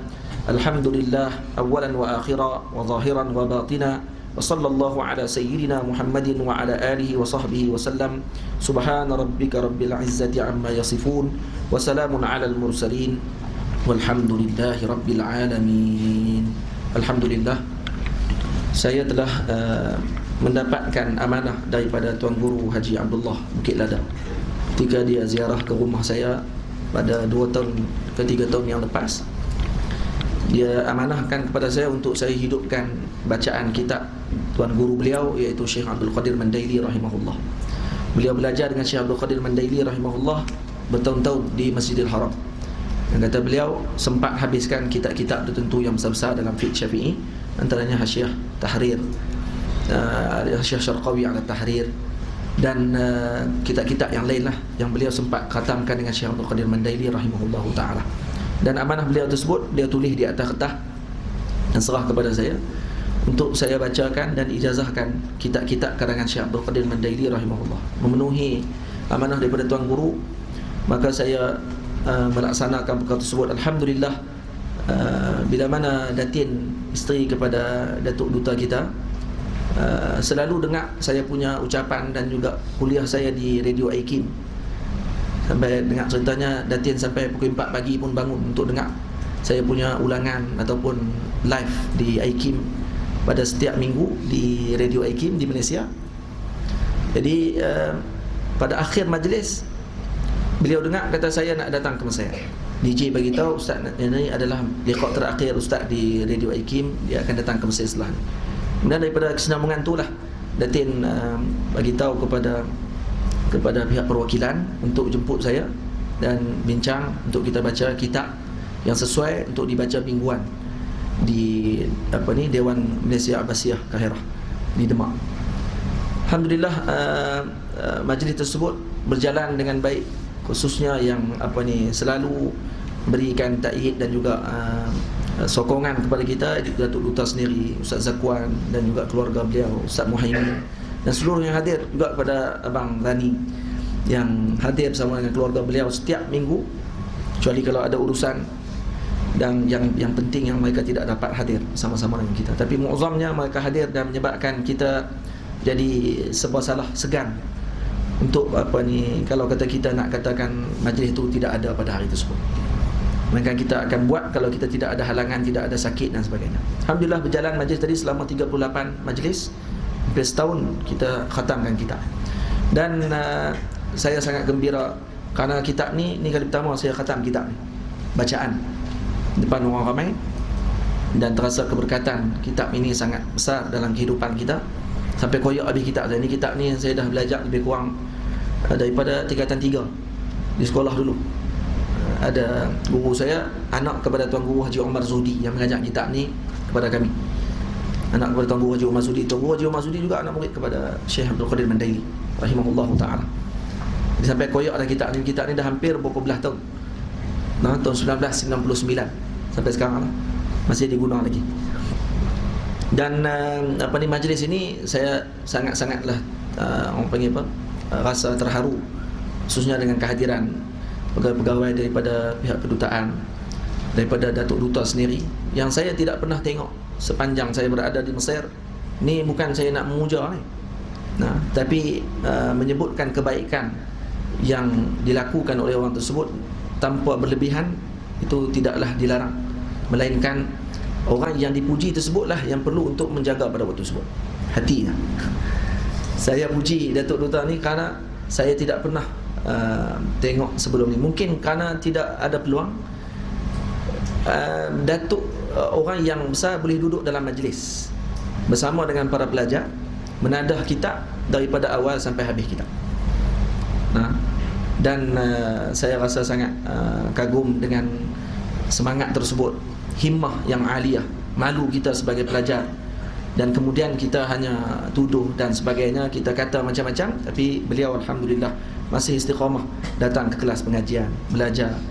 Malah saya sangat terharu kadang-kadang dalam majlis di Ruak, bila Datuk Duta datang ke sini, Syekh Ahmad Mamduh tidak boleh duduk di bawah kerana dia pernah aksiden dan kakinya sakit, dia tak boleh bersila di bawah. Jadi Syekh Ahmad dia akan kata ke saya, dia kata saya tengok kalau Datuk Duta duduk di bawah, saya akan duduk di bawah. Kalau Datuk duduk di atas, saya duduk di atas. Jadi meraihkan Syekh, saya minta Datuk duduk di atas sekali dengan Syekh. Datuk pula kata dekat saya, mana boleh, Ustaz Tok Guru saya, Ustaz kena duduk atas sekali. Maksudnya walaupun saya ni peringkat anak-anak aja kepada Datuk, tapi Allahumma salli ala Sayyidina Muhammad, adab dan juga perkara yang diperlihatkan tersebut, moga-moga Allah Ta'ala akan berikan rahmat dan kebaikan kepada beliau, kepada Datuk Duta kita. Dan ni pun saya rasa mungkin kitab ni adalah penamat kepada pertemuan kita dengan Datuk Duta di Mesir. Sebab Datuk nanti akan, lepas ni akan bersara dan kemudian akan pindah ke tempat lain.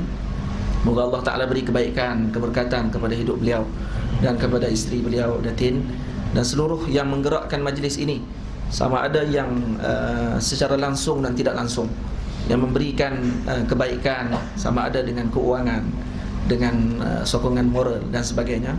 Maka moga-moga Allah Ta'ala beri kebaikan kepada semua yang hadir, amin ya rabbal alamin.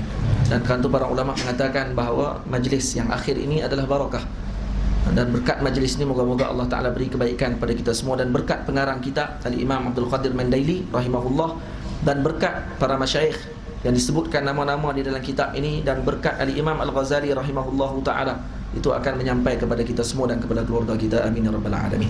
Dan kita sedekahkan Al-Fatihah kepada Al-Imam Abdul Qadir Mandaili dan juga Al-Imam Al-Ghazali rahimahullah, dan seluruh para ulama yang menyampai sanad itu kepada mereka. Dan saya sebelum saya ijazahkan kepada semua, walaupun saya bukanlah ahli di dalamnya, ijazahkan kitab Penawar Bagi Hati ini yang saya telah dapatkan amanah dan tadris daripada Syekh Tuan Guru Haji Abdullah Bukit Lada, Tuan Guru Haji Abdullah Samah, yang telah bagi ijazah kepada saya untuk saya mengajar kitab ini. Dan berkat daripada ucapan Tuan Guru itu sahaja Allah Ta'ala beri pembukaan. Tuan Guru kata, ajarlah kitab ini, bukalah, hidupkan majlis kitab Syekh Abdul Qadir Mandaili, dia kata, bukalah. Dia sebut gitu saja, tapi Allah Ta'ala bagi pembukaan kepada kita, mudah faham, kita baca dan ibarat-ibarat yang ada dalam tu, kita jadi rasa senang pula, macam Tok Guru duk ajak kat kita pula pada waktu tersebut. Ini barakah yang Allah Ta'ala berikan kepada para masyayikh kita ni, dan kita sedekahkan Al-Fatihah kepada mereka semua. Al-Fatihah.